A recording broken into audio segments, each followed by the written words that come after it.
E eu tenho certeza que vai ter muita repercussão a entrevista de hoje, porque é um assunto que traz muitas dúvidas, né? Muitas pessoas buscando orientação e querendo saber até que ponto elas podem, mesmo tendo sido penalizadas, buscar recorrer dessa penalidade, dessa punição. Por isso, o Estação Notícia recebe hoje, aqui ao vivo no nosso estúdio no Boulevard Cidade, no centro de Botucatu, a Érica Avalone, que é especialista em legislação de trânsito. É um assunto muito interessante e que tem muito pano para manga, né, Érica? Obrigado por ter aceito o nosso convite. Bem-vindo, boa tarde, tudo bem? Eu que agradeço. Boa tarde, Cristiano, boa tarde, Cleiton, tudo bem? Tudo bem. É difícil a gente falar de um assunto como esse, porque, primeiro, a gente não tem, nós aqui, né, leigos, não temos a mínima noção e o conhecimento de como lidar com a legislação e quais os nossos direitos e deveres, né? E, por um lado, tem quem possa nos orientar para saber os caminhos corretos a seguir, e, do outro lado, tem as autoridades também que não gostam muito, né, de tratar desse assunto, porque é óbvio que vai dar muito pano para manga, né? Porque eu imagino que dia a dia a sua demanda seja muito grande, né? Porque são várias punições, penalidades, multas, enfim. Você vai poder detalhar um pouquinho pra gente a respeito do que é mais comum e do que a gente tem que ficar mais atento no dia a dia aí, né? Com certeza, com certeza. As pessoas têm muitas dúvidas, né? Porque elas acham que a partir do momento que elas foram penalizadas, acabou, não tem o que fazer, né? Tem que cumprir a penalidade e pronto. Na verdade, não é assim que funciona. E a gente tem um processo administrativo, eu acho que a gente vai comentar sobre isso, né? Explicar para o pessoal como é que funciona a partir do momento que a pessoa recebe uma multa, né? Ou o proprietário do veículo, ou o motorista. Então, não é porque ele foi penalizado, não é porque ele levou uma multa que automaticamente ele já vai ter que cumprir ou levar as consequências dessa conduta que ele teve, né? Não é bem assim que funciona. E a gente fez questão de separar esse tempo, porque ontem, né, toda a edição anterior a gente passa quem é o entrevistado nas nossas redes sociais, tudo. E ontem mesmo já começaram a aparecer algumas perguntas e questionamentos a respeito da legislação. Então a gente mudou um pouco a pauta hoje, né, Cris? A gente antecipou as informações para ter um tempo claro para que você que nos acompanha pelo 14 News ou aqui diretamente na sintonia 87,9 da Educador FM, possa bater esse papo com a gente, né? Possa participar dessa entrevista. Porque você falou agora a respeito, né, dessa questão, não é porque você tomou a multa que automaticamente já existe essa punição. Inclusive, uma das perguntas, né, que chega aqui, eu vou até pegar já porque já chegou pelo nosso WhatsApp. Uma das perguntas interessantes é a seguinte, Érica: quando podemos solicitar advertência no lugar da multa? Depende da penalidade? Como funciona?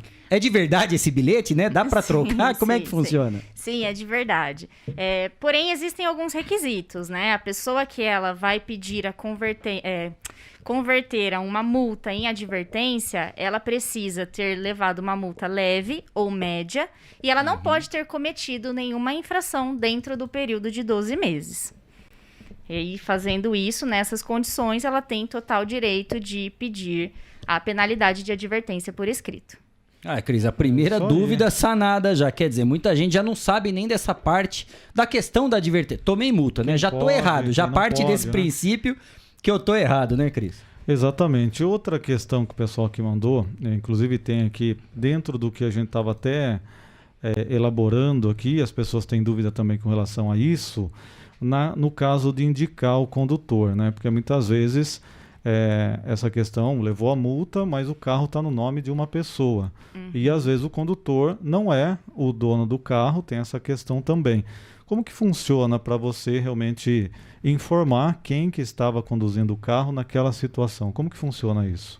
É importante primeiro esclarecer alguns pontos. Não são todas as multas que há possibilidade de fazer indicação de condutor, né? Algumas multas, por exemplo, que dizem respeito ao veículo, ao estado de conservação do veículo e à documentação desse veículo, não é possível fazer indicação de condutor. Então, por exemplo, se eu emprestar um veículo meu, registrado em meu nome, para um de vocês, e vocês levarem uma multa, por exemplo, de pneu careca, né? Essa multa não vai poder haver indicação de condutor, mesmo que haja abordagem, mesmo que haja ali o flagrante da irregularidade. Digamos que o policial tá vendo que o dono do carro é diferente de quem tá conduzindo, mas não interessa. Não interessa. É uma questão estrutural ali do carro, é diferente de, tô sem cinto, alguma coisa, né? Não é pessoal. Não, todas as multas, então, que dizem respeito ao estado de conservação de veículo e documentação, elas são de responsabilidade exclusiva do proprietário do veículo.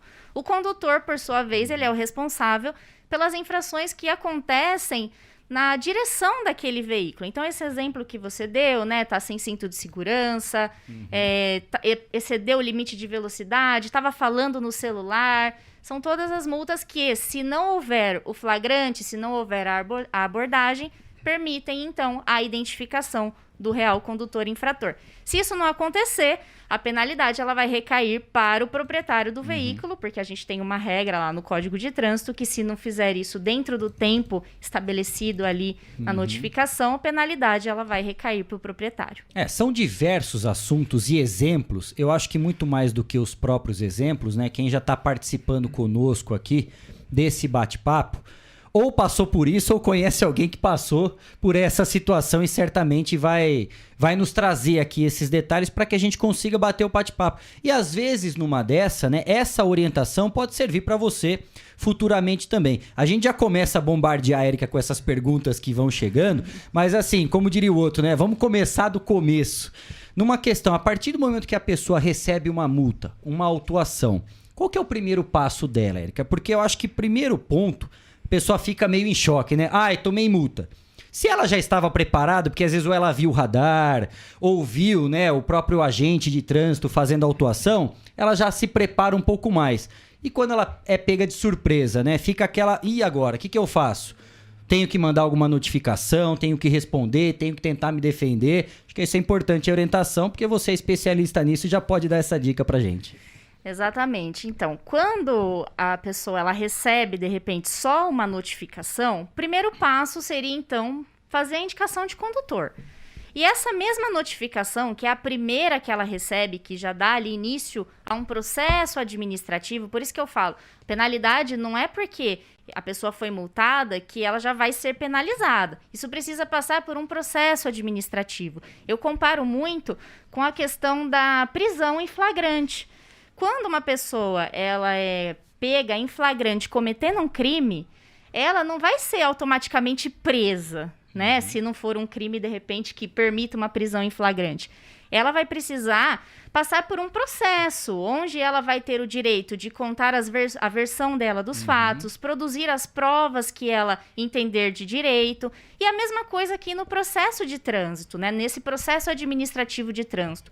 O órgão de trânsito, ele precisa notificar o proprietário do veículo para que ele proceda com a indicação de condutor e também para que ele tenha conhecimento que ele tem possibilidade de se defender. Inclusive, o direito de defesa é previsto na nossa Constituição Federal, né? Então, por isso que todo mundo tem direito de se defender contra uma penalidade de multa, mesmo que tenha cometido a infração. Tá? Então, é essa notificação que é a primeira. Normalmente, ela só vem ali com o formulário para identificar o condutor, ou no caso da multa, que é intransferível, já vem lá que a multa ela é intransferível, mas ou porque houve o flagrante, ou porque é de responsabilidade do proprietário, então não permite a indicação. E nessa mesma notificação, a pessoa ali, o proprietário do veículo, ele já vai poder fazer a indicação, aliás, a apresentação da defesa dele. Cris, vai lá. Muito bem, tem aqui a Helena Curvelo falando boa tarde, é interessante, ela colocou aqui, né? Tá pelo YouTube com a gente pelo aqui. YouTube, excelente profissional, esclarecendo os direitos e deveres de todos em relação à legislação no trânsito. Inclusive a Helena Curvelo, quando estava atuando como produtor da TV Record, ela foi uma entrevistada nossa, né? Que a gente colocou lá quem já cometeu uma infração e se coloca à disposição para dar uma entrevista, né? É difícil, né? Aí ela se colocou à disposição, ela falou, eu já cometi uma vez, acho que era excesso de velocidade. Ela falou, eu errei, para mim serviu como, acho que também é um alerta para a gente, né? Sim. A gente erra todo dia alguma coisa, não só no trânsito, a gente erra em várias situações. Eu já estacionei também no lugar errado, já levei multa por velocidade acima num local que eu não conhecia, mas tem que estar sempre atento, você acaba realmente levando multa em local ainda quando abaixa muita velocidade. E paguei de boa, porque falei, estava errado, o que eu vou fazer? Eu vou ficar reclamando? Mas lógico que tem os direitos e os deveres. E quando a gente leva uma multa que você sabe que realmente você acabou cometendo aquilo, o certo muitas vezes é pagar, né? A não ser quando é algum excesso, que aí você não tem o que fazer. Mas algumas situações, falar, eu estava além da velocidade, o que eu vou fazer? Algumas situações você tem que também falar, olha, eu tenho que pagar essa multa e pronto, né? Sim, sim. Tem alguns casos que não tem saída. É assim, por isso que tudo precisa passar por uma análise, né? A gente tem alguns procedimentos que precisam ser cumpridos, tanto pelo agente de trânsito, na hora que ele está lavrando aquela infração, né? Que ele está constatando aquela infração. Nós que somos condutores também precisamos observar a lei. E eles, em contrapartida, também precisam observar a lei. É lógico, existem casos que, partindo da honestidade do profissional que a pessoa procura, de repente, ele vai falar, ó, nesse caso, analisando o seu histórico, né? Porque tem várias coisas envolvidas. Às vezes a pessoa, o motorista, ele é permissionário. Então, tudo isso envolve uma possibilidade de defesa. Ou ali, de repente, para aquele motorista, vale a pena entrar com uma defesa administrativa contra uma penalidade de multa, né? Então, precisa passar por uma análise. De repente, a quantidade de pontos que essa pessoa tem, tudo isso vai impactar lá na frente numa eventual suspensão ou qualquer coisa nesse sentido, né? Érica, você trouxe um exemplo muito legal pra gente dessa questão, né? De quando a gente, por exemplo, recebe uma autuação porque o fiscal realmente viu, né? Seja na estrada, dentro da cidade, enfim, o agente do CT, o policial militar, rodoviário, porque ele nos parou e flagrou alguma irregularidade. E essa questão também quando você simplesmente passa e depois chega essa autuação em casa, ou por cinto, ou pelo celular. O que devemos saber nessas duas circunstâncias, né? O que está do nosso direito, de que forma que a gente pode saber como proceder em relação a essas questões. Depende também da autuação ou muda exatamente isso? É o flagrante, ele tá ali, te parou, te abordou e constatou que você estava ao celular, sem cinto, com qualquer coisa. Em relação a isso, eu só passei e aí o guarda ou o policial viu de longe e achou que eu tava sem cinto, que eu tava com uma camiseta preta, não apareceu o cinto. Enfim, tô já viajando aqui em algumas questões, né? Então, assim, depende de cada infração. Cada infração, ela tem um procedimento a ser seguido pelo agente de trânsito. E para isso, a gente tem um manual na legislação. Chama Manual Brasileiro de Fiscalização de Trânsito. Então, por exemplo, uma multa de cinto de segurança, que foi o que você deu de exemplo, quando a pessoa pensa em se defender, a primeira coisa que ela precisa olhar. No caso, se ela não foi abordada, é a própria notificação. Porque essa notificação ela tem prazo para ser expedida, ela precisa vir com alguns requisitos que a lei exige. Da mesma forma, na hora que ela vai verificar aquele auto de infração, porque as pessoas confundem, elas acham que a notificação que chega na casa delas é o papelzinho que o policial preencheu. E, na verdade, não é. Porque às vezes ele constata a infração, ele preenche aquele talãozinho dele, né? Sim. E ele manda para a autoridade superior a ele, que vai fazer a análise daquela infração, daquele documento, verificar se está de acordo com a legislação, para daí expedir essa primeira notificação, né? Então, assim, é uma série de coisas. A gente conversando rapidamente aqui é difícil explicar, né? Mas a primeira coisa que a pessoa precisaria olhar, o motorista nesse caso, o proprietário do veículo, seria a data que essa notificação ela foi expedida. E aí, ir junto aos órgãos competentes, né? Uma coisa importante de falar é que as pessoas elas sempre acham que somente o Detran que expede multa, e na verdade não é. Sim. A gente tem multas de vários órgãos, a gente tem multas de órgãos municipais, estaduais, federais, como a PRF, por exemplo, o Detran, o DR, a própria Prefeitura de Botucatu expede multas de trânsito, né? Então, daí a pessoa precisa identificar qual é o órgão autuador, se dirigir até o órgão e pedir uma cópia do auto de infração. E aí sim fazer uma análise do que a lei manda e do que está preenchido ali naquele documento. O Cristiano, seu xará, mandou pelo nosso WhatsApp também aqui, Cris e Érica, para você que nos acompanha também. Lembrando, tá aqui no cantinho da tela para você o nosso WhatsApp. Mande, se você tem alguma dúvida, quer tirar alguma informação, algum esclarecimento, só mandar pra gente. Esse assunto quase não dá polêmica, né, Cris? Quase ninguém quer saber em relação a blitz do bafômetro, Érica. Essa você já deve estar cansada de pegar caso, de responder também, né? O que um motorista precisa saber? Houve algumas mudanças, né? Desde aquela primeira lei, aquela primeira determinação da obrigatoriedade de você realizar o exame. Teve contestação, né? Você vai produzir, às vezes, prova contra si próprio, tudo. Hoje em dia, mesmo você não aceitando passar pelo teste do bafômetro, existe lá a multa. Enfim, o que todos nós temos que estar cientes também em relação às blitz quando nós formos abordados em relação à blitz do bafômetro?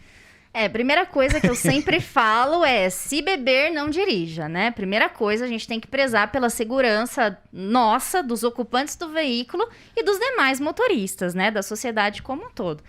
Então, primeira coisa, como você comentou, hoje em dia, o simples fato de se recusar já é uma infração de trânsito. Então, se recusou, vai sofrer as mesmas consequências, as mesmas penalidades daquele que fez o teste e teve um resultado positivo, tá? Quando que o teste dá positivo? A gente tem que entender isso também, porque é importante. Não é assim, soprei o bafômetro, qualquer medição ali já vai ser suficiente para eu levar uma multa, né? Existe, na verdade, uma margem de erro do equipamento. As pessoas falam tolerância. Tolerância no Brasil é 0. Ninguém pode dirigir com nenhuma concentração de álcool no organismo.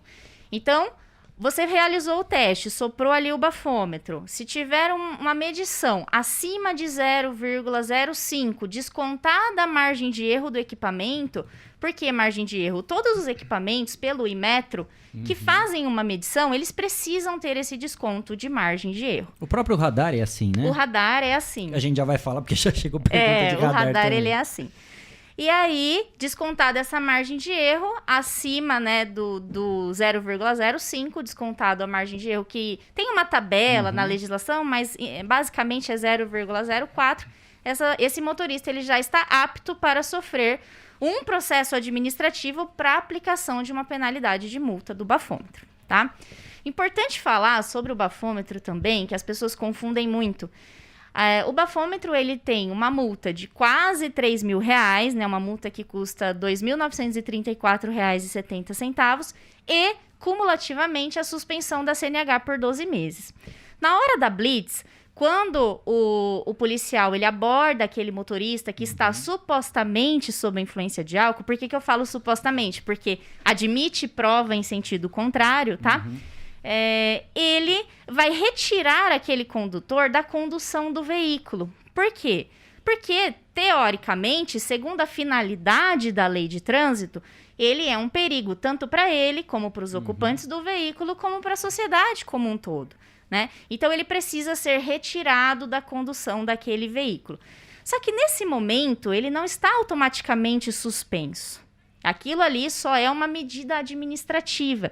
É igual quando, por exemplo, alguém para o veículo num lugar proibido. O veículo ele tem que ser removido, ele tem que ser guinchado, né? Porque ele está ali atrapalhando, de repente, uma saída de emergência, um hidrante, né? Alguma coisa assim. Então, uma medida administrativa para fazer valer a finalidade da norma, que é preservar a segurança, a saúde, integridade física do motorista e da sociedade como um todo. Quando que vai haver, então, a suspensão da CNH desse motorista? Nós temos 2 processos distintos. Um para aplicar a penalidade de multa e outro para aplicar a penalidade de suspensão. O motorista ele só vai ter a CNH efetivamente suspensa. Lembra que eu falei que ele tem o direito de se defender, o direito previsto na Constituição? Então, ele precisa ter esse processo instaurado, aí o órgão, aliás, precisa dar a ele a oportunidade de se defender, e nós temos 3 fases para isso, e só no final, se as 3 fases administrativas forem indeferidas e a penalidade mantida, aí sim ele teria que ficar impedido de dirigir pelo período de 12 meses.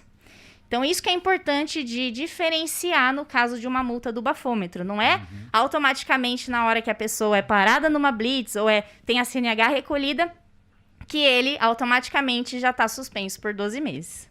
Então o melhor seria, sei lá, a pessoa tomou 1, 2 O melhor é não dirigir se beber, né? Não, no caso... ficar de boa. Não, o certo é não beber, mas eu digo, se ocorreu que a pessoa bebeu, o correto seria soprar ou não soprar o bafômetro. Porque às vezes a pessoa tomou, sei lá, tomou uma latinha de cerveja, né? E é melhor ela não soprar. É melhor ir pro banco do lado ou no banco não. de trás, Cris. O que é melhor nesse caso? Porque né, a pessoa tem que saber qual que é a orientação nesse caso, né? Porque ela não soprando, ela já automaticamente já está assumindo a culpa, vamos dizer assim. É como eu falei, a simples recusa, ela já é infração de trânsito. Então, se você tem dúvida, de repente, se o seu teste... eu bebi faz muito tempo, eu bebi, sei lá, era um sábado, bebi na hora do almoço, e agora já são 11 horas da noite. Vale a pena arriscar? Vale, se bebeu muito pouco, né? De repente... Porque, assim, não é porque a pessoa tomou uma latinha ou qualquer coisa que ela já tá embriagada. É que existe essa limitação na lei. O limite é 0, né? A tolerância é 0. Não pode dirigir em hipótese alguma sob a influência de álcool. Mas é muito difícil eu falar, olha, faz, não faz. Já teve muita gente que ligou pra mim, né, de madrugada e falou, doutora, fui pega aqui agora, e agora que eu faço? Faço, não faço? Eu não falo nada, eu falo, decide aí o que você vai fazer, mas saiba que se fizer e tiver um resultado X, né, também a pessoa pode ser presa, né, pode ser considerado um crime de trânsito e a pessoa ser recolhida e direto pra cadeia, vai sair, dependendo do caso, mediante pagamento de fiança. Mas é difícil falar sobre isso, né? Porque cada um sabe o que faz, se assumiu dirigir nessas condições, tem que assumir as consequências também. Exato. Né? E quando a gente traz esse tema, né, da blitz do bafômetro, não é para incentivar você que tá bebendo a poder recorrer e achar que tá tudo bem, tudo maravilhoso. É para você saber que existem agora essas novas determinações, que mesmo você sendo contrário a realizar o teste, né, o exame ali na hora, existe essa multa. Né? Porque muita gente desconhece ainda esse fato. Acha, não vou fazer, tô tranquilo, vou seguir viagem, ou se o policial às vezes estiver em dúvida, vai chamar um outro condutor. Não, recusou, já vai chegar lá a notinha para você pagar os quase 3 mil reais aí. E é importante só falar isso que você comentou, porque às vezes o próprio policial induz a pessoa, não é que induz, é que realmente as pessoas não sabem que a recusa, ela dá a multa do mesmo jeito, né? Ela gera uma multa da mesma forma, né? Então, às vezes ele fala, se você quiser, você pode se recusar. E aí a pessoa, achando que vai ser um benefício para ela se recusa. E eu já tive vários relatos nesse sentido. O policial falou que eu poderia me recusar. E aí eu recusei, mas eu levei a multa, e agora? Né? E aí, por isso que é importante frisar, é importante falar que a simples recusa também gera uma multa. A gente está conversando aqui com a Érica Avalone, que é especialista em legislação de trânsito. A gente vai continuar esse bate-papo. Agora são 5h27 e o Estação Notícia vai fazer mais uma rápida parada para que a gente possa tomar uma água aqui também e na volta passar, porque tem mais perguntas chegando aqui pelo nosso WhatsApp. Não saia daí, a gente volta já já. 5h31, estamos de volta com a edição número 117 do Estação Notícia, o Jornal da Sua Tarde, ao vivo, através do Facebook e do YouTube do Agência 14 News. Facebook da Rádio Web Vitrine de Botucatu, Facebook da Integração FM de São Manuel e na sintonia 87,9 da Rádio Educador FM de Botucatu. A nossa entrevistada de hoje é a Érica Avalone, que é especialista em legislação de trânsito. É um assunto que tem muita discussão, que gera polêmica e tem, claro, muita participação com a gente aqui nas redes sociais, mas principalmente pelo nosso WhatsApp. Você tem alguma dúvida? Quer trazer um exemplo pelo qual você passou aí nessa questão do trânsito? Manda aqui pra gente, tá no cantinho da tela pra você aqui o nosso WhatsApp. É o 14 99163 0000 99163 0000. Olha a pergunta que chega também, Érica. Esses malditos radares que ficam escondidos atrás da ponte na Castelo Branco, isso é legal ou não? Eu já comecei a dar risada porque o maldito foi o melhor. E geralmente já existe essa questão, né? A gente sempre ouve falar e é importante você esclarecer pra gente. Eu já ouvi que todo radar agora ele tem que estar sinalizado.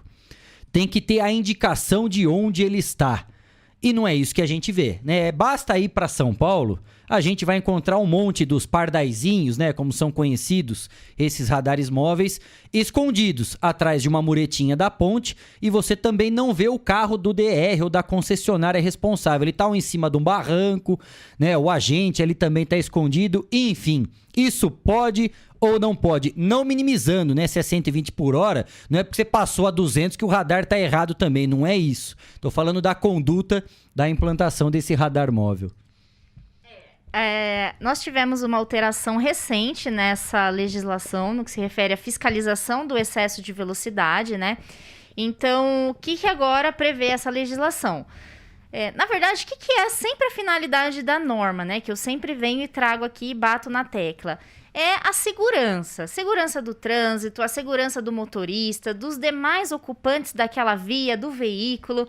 Então, assim, a legislação com relação ao radar, que é a pergunta do nosso ouvinte, é com relação à obrigatoriedade agora do equipamento estar visível. Fora isso, dependendo se ele é fixo, se ele é móvel, também existem alguns pormenores, dependendo do caso, mas aquela via ela precisa estar devidamente sinalizada, com as alterações de velocidade, dependendo do trecho, né? Então, vai depender muito da regra do tipo do equipamento, se ele é portátil, se ele é fixo, se ele é aquelas pistolinhas, né, que são operadas... Tal do secador, né? O secador, que são operadas pelos próprios agentes, mas a regra é que eles precisam estar visíveis.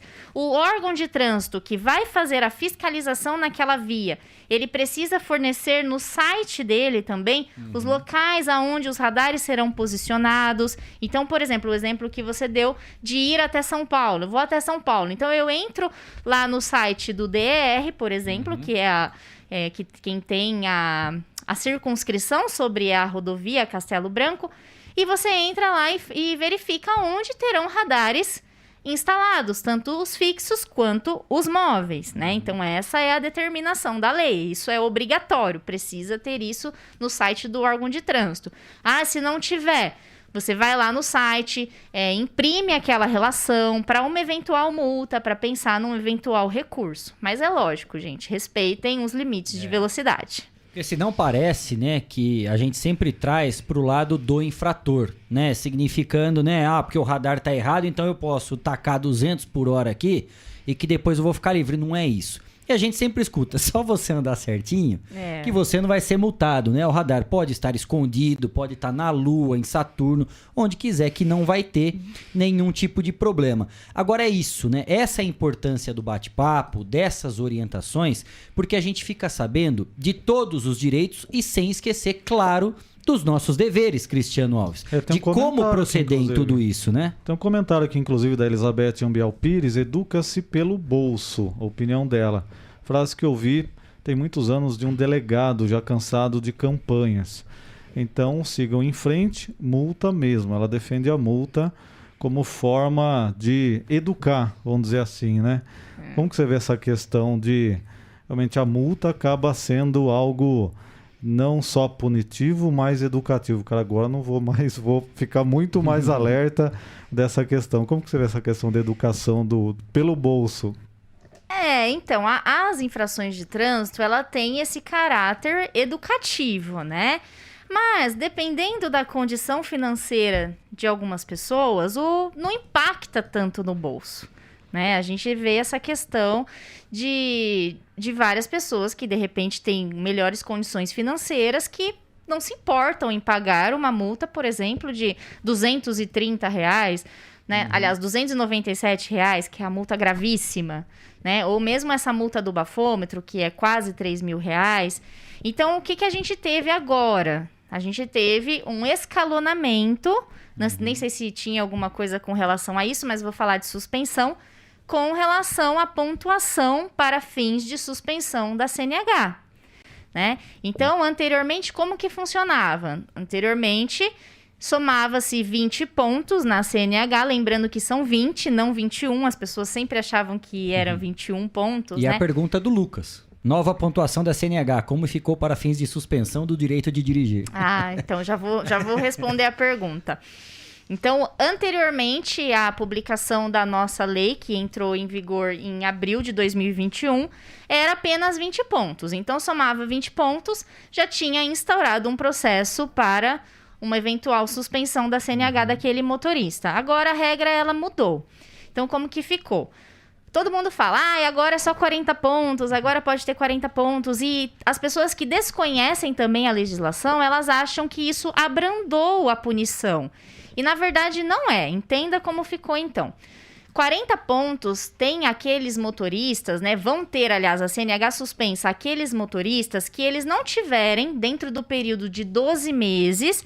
E é importante frisar que 12 meses não é do dia 1º de janeiro ao dia 31 de dezembro. É o dia que a multa ela faz aniversário. Então, por exemplo, hoje é dia 15, né?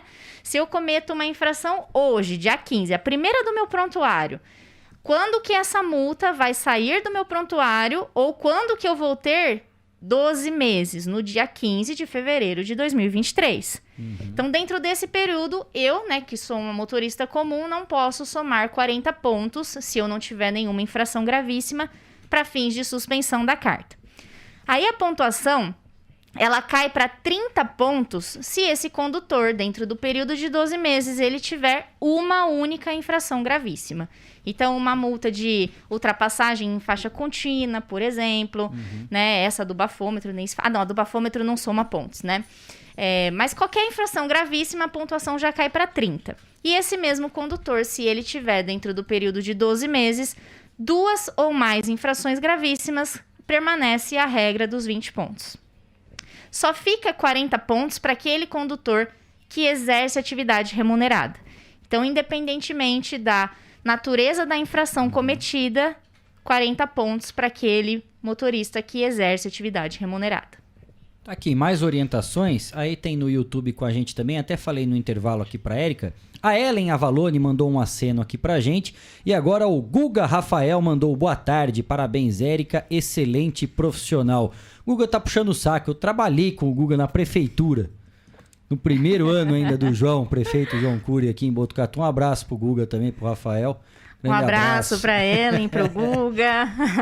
Tem mais perguntas chegando aqui. O Bueno tá perguntando dessa questão do estacionamento rotativo. Que isso também é uma eterna discussão. Eu imagino que tenha muita demanda em relação a isso também. Existe tolerância no estacionamento rotativo?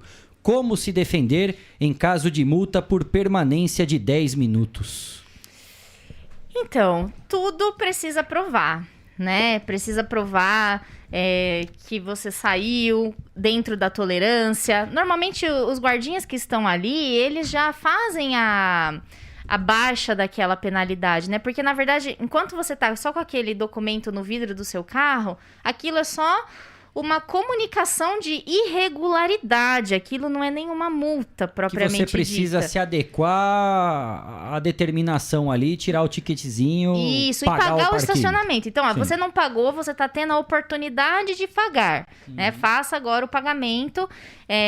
Se tiver a tolerância, ok, mas assim, é uma coisa que é difícil da gente comprovar, né? A não ser que você tenha um ticketzinho de cartão de crédito, por exemplo, de uma loja na Rua Amando e 10 minutos depois numa loja aqui no Boulevard, por exemplo, Perfeito. Entendeu? Aí você consegue comprovar que você não ficou parado lá pelo limite máximo da tolerância que esse equipamento, olha, tô tão acostumada a falar, que o estacionamento rotativo tem.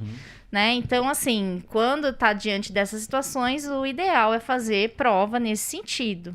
Né? Porque muita gente começa a questionar qual seria a validade dessa multa, né? Por ter uma empresa que é terceirizada, que ganhou todo o processo, que tem a administração de um espaço público, que antigamente a gente tinha a Zona Azul, os guardinhas, mirins que passavam, colocavam o canhotinho, você pedia, pagava na hora.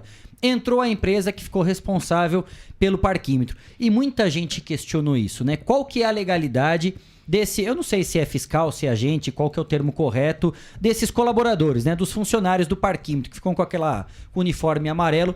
Qual é a validade ou qual é a legalidade que eles têm para poder realmente aplicar aquela sanção, aquela multa. Já surgiu isso também, né? Já. Na verdade, eles não aplicam a sanção, né? Na verdade, eles constatam a irregularidade.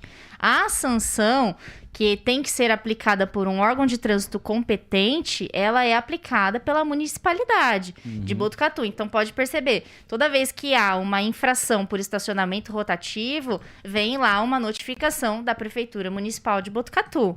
Né? Então, o que essas empresas fazem é simplesmente fiscalizar ali. Na verdade, não posso nem usar esse termo, tá? Porque eles não fazem, eles não têm o poder de exercer uma fiscalização. Mas eles podem, segundo os convênios que são firmados, para constatar, seria essa a palavra, uma irregularidade dentro do estacionamento rotativo aonde ele tem que, nas delimitações desse estacionamento rotativo, né? Mas a infração, ela é lavrada pela Prefeitura de Botucatu. Exatamente. Tem aqui uma pergunta também do Bruno. Ele pergunta sobre essa questão de estacionamento em guias rebaixadas, coisa que dá muita polêmica também. Mas a pessoa para na frente de uma loja, mas ela tem aquele espaço que o cliente consegue entrar e parar realmente ali naquela vaga. E aí, às vezes, ele fala, eu parei em frente. E aí, qual o problema? Mas aí guia rebaixada e dá aquela confusão sempre. Posso usar vaga, não posso usar vaga, dá multa, não dá multa. Então isso é um tema que sempre dá polêmica e às vezes dá discussão entre o comerciante, entre o funcionário que está ali. Eu vou guinchar. Vou guinchar, vou chamar a polícia. O cara pode chamar e começa aquela discussão toda. E agora? Na verdade, eu ainda vou deixar mais polêmico esse assunto, então, porque, na verdade, quando as lojas, os lojistas, eles abrem um espaço com guia rebaixada, na verdade, esse espaço que eles dizem privativo para uso da loja deles, não é válido. Porque a via, quando ela não tem uma determinação ali de garagem, ou vaga de farmácia, ou hidrante, ou qualquer coisa assim, ela é um espaço público, que pode ser usado por qualquer pessoa.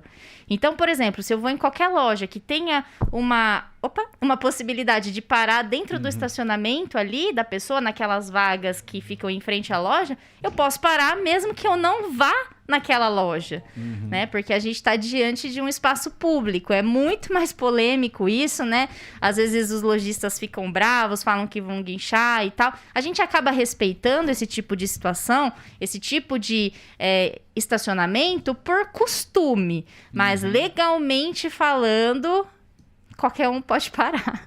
Tem mais uma aqui, deixa eu até ver o nome, porque só chegou com um número aqui. Luciano. Olha, é um texto, eu bati o olho por cima aqui, tem com várias explicações aqui, vamos ver o que a gente consegue. A resolução 805 de 2020 do CONTRAN determinou a retomada dos prazos de serviços de trânsito que estavam interrompidos em função da pandemia da Covid-19. Apesar do CONTRAN ser um órgão da União, suas resoluções poderiam se sobrepor ao que dizem as leis federais, como é o Código de Trânsito Brasileiro. Como se defender nesse caso, sendo que a alegação da defesa foi indeferida? Certamente teve alguma autuação, alguma multa, tentou recorrer e aí tem essa justificativa aqui que vem CONTRAN, vem resolução da pandemia, enfim, mas tá bem... Tá longo o texto aqui, mas já tem um histórico aqui, né? Sim, já tem um histórico. O que acontece? Essa resolução que ele cita, ela veio para suspender os prazos. Eu falei no comecinho da nossa entrevista sobre a necessidade da notificação da autuação, que é a primeira notificação que o proprietário do veículo recebe, aquela que dá para fazer indicação de condutor, dela ser expedida dentro do prazo de 30 dias. E aí veio essa resolução do CONTRAN suspendendo o prazo para que essa notificação seja expedida. E aí surgiu esse questionamento. O que vale mais? Uma resolução que é expedida por um órgão normativo ou uma lei federal, que é justamente o nosso Código de Trânsito, né? Eu entendo que quando a gente pensa naquela pirâmide de hierarquia de normas, né? Quem estudante de direito ou os advogados, conhecedores da lei, vão saber a pirâmide de Kelsen. Eles sabem que temos a nossa Constituição Federal, no topo dessa pirâmide, abaixo as leis ordinárias, e resoluções, deliberações, portarias estão no finalzinho dessa pirâmide. Então, eu entendo e também defendo essa linha de que uma resolução ela não pode contrariar o que está determinado numa lei federal. Mas aí existe muito pano para manga, tá havendo discussões, né, na justiça, né, sobre esse assunto, e isso eu acredito que ainda vai dar muito pano para manga, porque não acabou aqui, tem muita infração ainda sendo discutida, baseado em notificações expedidas com base nessa resolução. Ixi, então vai dar muito pano para manga. Mas o que ele falou tem total fundamento e é o meu entendimento também, é o que eu defendo, que uma resolução não pode se impor, né, ser superior ao que está previsto numa lei federal. Isso a gente escuta, né? Pelo menos, claro, a gente não entende de lei, né? A gente não é advogado, não é bacharel, longe disso. Mas a gente sempre escuta, principalmente quando começa a buscar informações de leis municipais, estaduais, fala, gente, uma lei municipal ela não pode estar acima da lei estadual, que não pode estar acima da lei federal. Então, por isso que qualquer projeto de lei aprovado tem que passar por aquela comissão de Constituição, Justiça e Redação para ver se ela é constitucional, Exatamente. se ela não sobrepõe a essas leis, tudo. Acho que é mais ou menos essa linha de raciocínio. Exatamente, mesmo, né? Tanto que se eles queriam alterar um prazo previsto no Código de Trânsito, deveria ter passado por uma medida provisória, todas as etapas para alterar uma lei federal.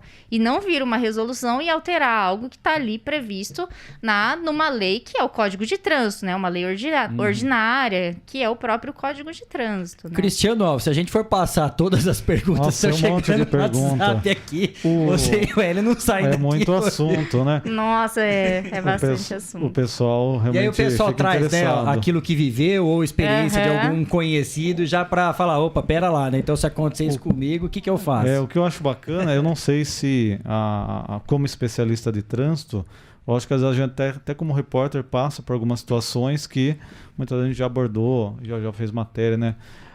Érica, você já teve algum problema também que você teve no trânsito e teve que depois que estudar a própria Usar o defesa? próprio conhecimento, né, Já Cris? teve esse problema? Porque você fala, justo comigo foi acontecer isso? Então, é uma coisa muito comum, acontece demais e tá acontecendo por conta também dessas notificações que foram suspensas durante a pandemia. Por exemplo, eu já tive um veículo de uma multa que eu cometi e esse veículo ele foi vendido e os pontos, a multa, enfim, foram para o atual proprietário do meu carro, do comprador do veículo. Então, eu já tive que usar isso em meu favor. É uma coisa muito comum. E por que acontece isso? Só para as pessoas entenderem. Como eu falei, a gente tem um processo administrativo para apurar uma infração de trânsito. E nós temos 3 fases nesse processo administrativo. Então, o que aconteceu nesse meu caso? Eu que cometi a infração. E aí, o que eu fiz? Eu não fiz indicação de condutor. Por quê? Automaticamente, os pontos cairiam na minha CNH, né? Só que quando que os pontos caem na CNH de um motorista? Somente quando essa penalidade ela já é imposta. Que é quando a gente recebe aquele boleto para pagamento da multa. Aquele boleto, aquela notificação que já vem o valor para pagar a multa, já comunica que aquela penalidade ela foi imposta. Ou seja, automaticamente, na data do vencimento, os pontos também caem na CNH. E no meu caso, nessa fase processual, entre a primeira notificação e a segunda, houve a venda do veículo, consequentemente a transferência desse veículo. E quando aplicou a penalidade, os pontos foram para o comprador do meu carro. Né? E aí ele ficou com uma pontuação, as multas a gente pagou, né? Tudo certinho, mas ele ficou com o ponto. Ele era uma multa, assim, acho que média, não sei, 5 pontos. Ele achou melhor não discutir, não levar adiante. Ele assumiu os pontos que não eram dele, mas acontece. É uma situação muito recorrente. Tem acontecido com bastante gente, né? Então, por isso que acontece essa pontuação para quem compra um veículo, eventualmente, que foi multado lá atrás.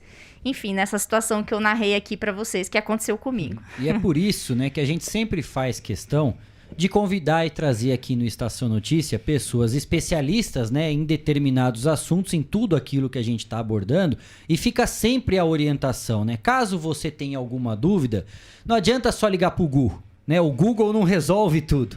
É sempre importante, né, conversar com quem entende, bater um papo, faz a consultoria, marca um horário, para entender até que ponto você pode entrar nesse processo administrativo, saber quais os passos, né, que você tem para recorrer de uma infração, de alguma coisa. Tudo isso que a Erika explicou. É importante porque às vezes você acha, não, já vou responder aqui rapidinho, e às vezes você pode estar pulando etapa ou usando um artifício que não vai te ajudar tanto no final das contas, né? É sempre importante isso. Se você precisa trocar o pneu, você vai onde, Cris? Exatamente, não adianta querer resolver em outro lugar. Você né? vai no borracheiro, não adianta, né? Por isso, você tem que buscar sempre, né, cada um no seu quadrado. Não adianta querer inventar, por mais que você tenha aquele mínimo conhecimento, né, alguma pessoa próxima que já tenha passado por esse caso, vai lá, digitou no Google, buscou algumas informações, sempre é possível você obter mais conhecimento, né? Procura quem conheça, vá se especializar também, converse com quem atua na área, né? Com quem pode te ajudar com essas informações. Até porque, só te cortando, a legislação ela muda toda hora. Pois é. E às vezes o Google ele tá com uma informação desatualizada, né? Uma informação que às vezes não foi escrita de uma maneira que fique compreensível, né? Porque como eu falei, são muitas fases, são muitos detalhes que às vezes uma pessoa que é leiga vai passar despercebido. Inevitavelmente vai passar despercebido, ou até mesmo ela vai poder estar fundamentando uma defesa, de repente, de um processo de suspensão, que é muito grave, numa lei que foi revogada, que está desatualizada, né? Então, por isso que precisa ter muita atenção quando for procurar uma defesa para alguma penalidade de trânsito. Eu não tenho dúvida, Erika, que faltaram muitos detalhes, né? Muitos assuntos ainda para que a gente pudesse discutir. E eu sei que através das redes sociais você tem um trabalho de passar orientação, são vídeos explicativos, tem um monte de coisa, aulas, né, que são ministradas também, de palestras, tudo. Enfim, se você quiser divulgar também, fique à vontade. Se alguém quiser entrar em contato, às vezes para tirar alguma dúvida, fazer uma espécie de consultoria também, participar das aulas, palestras, enfim, fique à vontade aí também para divulgar, caso você queira, né, divulgar a parte de rede social, algum contato, enfim, os microfones do Estação Notícia à disposição. Na verdade, o interesse é sempre difundir a informação, tá? Então, eu procuro nas minhas redes, no meu canal do YouTube, sempre estar divulgando informações para que os motoristas eles estejam sempre atualizados com as questões do trânsito, o que eles podem fazer em determinadas situações. Até a gente tinha combinado de fazer um quadro aqui, né? O Estação Trânsito. Para trazer essas informações, bacana, né? E aí a gente pode usar as próprias perguntas que eventualmente a gente não conseguiu responder aqui para responder, de repente, em vídeos aqui. Perfeito. Eu faço para o Estação Trânsito. Acho que seria legal, né? Porque a intenção nossa realmente ela é a informação. Tá? Porque a gente sabe que a gente não tem esse tipo de educação, a gente não tem educação no trânsito, a gente passa por uma escola muito rapidamente, né? A gente é muito novo na época, acho que tem gente que nem lembra do que aprendeu na autoescola.